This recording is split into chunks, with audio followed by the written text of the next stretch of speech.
Vous l'avez remarqué, il fait souvent chaud, très chaud, sur un plateau de télévision. Alors, j'ai décidé de brancher ceci.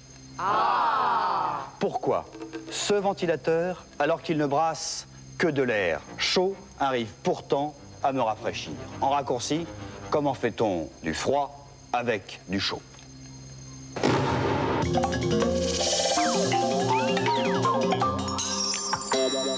Pour comprendre comment du froid peut se faire avec du chaud, je vous propose l'expérience suivante. Vous allez voir, c'est très facile. Vous prenez votre main, ou n'importe quelle main. Vous la léchez. Tout de suite après, vous soufflez dessus. Ça fait du froid. Vous venez de réinventer le principe du réfrigérateur. Le principe est simple. Un liquide ou un gaz liquéfié, quand il s'évapore, prend de l'énergie, prend des calories. Il pique de la chaleur en quelque sorte, où il le peut, en l'occurrence sur ma main, et c'est ça qui me fait froid. Même chose, encore plus nette, avec ce coton imbibé d'alcool à 90.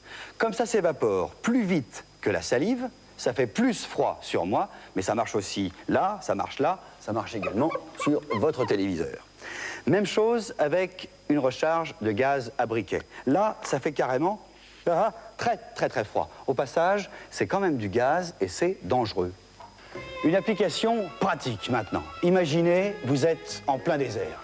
Il est midi, le soleil cogne à faire cuire un œuf sur le capot de votre chameau et pas la moindre caravane à l'horizon. Vous n'avez plus rien d'autre à boire et à manger qu'un melon. Pas de frigo, pas de parasol, rien. Eh bien, 1. Vous coupez votre melon en 2. 2. Vous le mettez en plein cagnard, en plein soleil ou en plein vent. Le liquide, le jus qui est ici, en surface, va s'évaporer, prendre des calories, prendre de la chaleur, prendre de l'énergie donc, où il le peut. Rappelez-vous le coup de la main, la chair de la pastèque va se rafraîchir. Même système avec la cruche mexicaine. Elle est poreuse, elle fuit, et le pire, c'est que c'est fait exprès. Vous la mettez en plein soleil ou en plein vent. L'eau qui fuit s'évapore et en s'évaporant, prend des calories et rafraîchit toute la cruche. Idem pour les gourdes des militaires, dont la housse de tissu, contrairement à ce que vous pensez, n'est pas prévue uniquement pour protéger des chocs. Pourquoi croyez-vous qu'il soit conseillé de la garder humide, cette housse, pour que l'eau, quand elle s'évapore du tissu, produise du froid? Remarquez, ça n'est pas nouveau, c'est même ce qui permettait à Louis XIV déjà de se payer des crèmes glacées. Ouais. Là, la crème.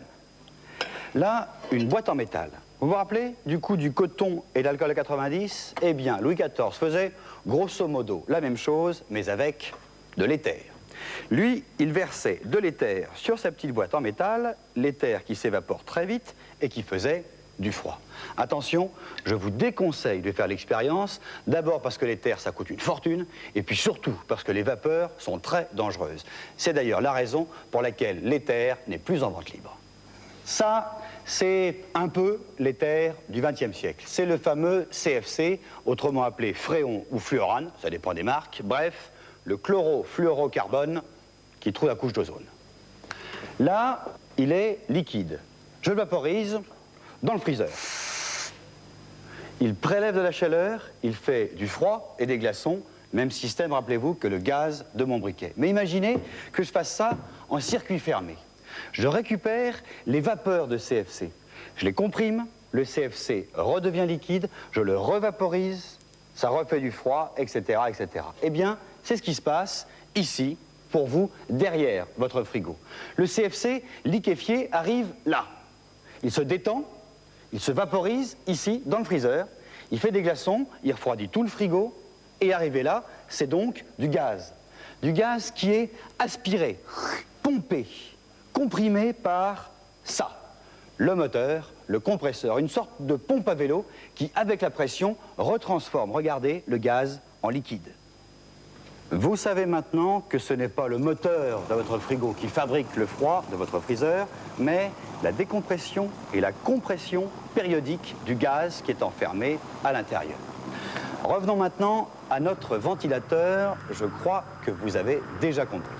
J'ai chaud, donc je sue, je transpire, ma peau est mouillée par la sueur, je suis humide, c'est exactement comme le vent sur ma pastèque, comme l'éther sur la crème glacée de Louis XIV, ou comme l'eau sur ma gourde ou sur ma cruche mexicaine. Le ventilateur, lorsqu'il brasse de l'air, même de l'air chaud, permet à ma sueur de s'évaporer plus vite et donc ça me rafraîchit. C'est comme la soupe, pour la refroidir, il suffit de souffler dessus.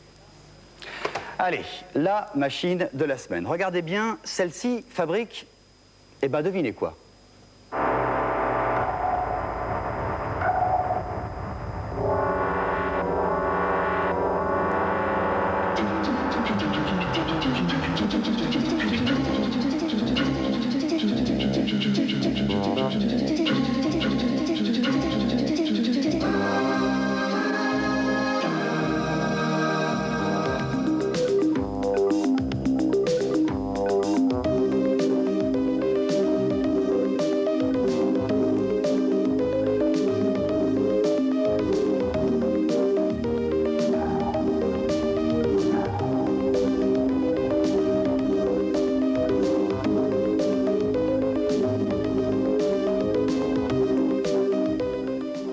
Vous avez trouvé?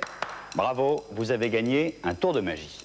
Dans le freezer de mon frigo, j'ai mis tout à l'heure 7 bouteilles d'eau minérale gazeuse en plastique. Elle est quasiment à 0 degré, encore liquide, presque de la glace, presque de la glace. Je secoue. Je secoue bien pour faire partir ensuite les bulles de gaz. J'ouvre. C'est magique. Ça redevient de la glace. Regardez.